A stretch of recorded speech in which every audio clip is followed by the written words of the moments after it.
ମୁଁ ଆଜି ଆପଣମାନଙ୍କ ପାଇଁ ଗୋଟିଏ ଛୋଟିଆ ଘରୋଇ ସାମଗ୍ରୀ କ'ଣ ନା ଅଦା। ଏଇ ଅଦା ମୁଁ ଆଣିଛି, ଏଇଟାକୁ ହାଫ୍ କିଲୋ ଆଣିଛି। ଏଇ ଆପଣ ଚାହିଁଲେ କିଲୋ 2 କିଲୋ 3 କିଲୋ ମଧ୍ୟ ଆଣିପାରିବେ। ମୁଁ ଭିଡ଼ିଓ କରିବି ବୋଲି ଅଧ କିଲୋ ଆଣିଛି। ତେଣୁ ଏଇ ଅଧ କିଲୋ ଅଦାକୁ କ'ଣ କରିବେ, ଆପଣ ଭଲସେ ଧୁଆଧୁଇ କରିଦେବେ। ତାକୁ 3-4 ଧୁଆ କରିବେ, କାହିଁକିନା ଅଦାରେ ବହୁତ ମାଟି ଲାଗିଛି।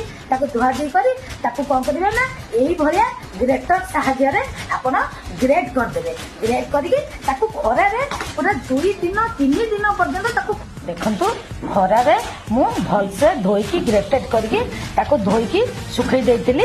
ମାତ୍ର 2 ଦିନ ଖରାରେ ଆପଣ ଦେବେ, ତାପରେ ସେ ଏମିତି ପୁରା ଶୁଖିଯିବ।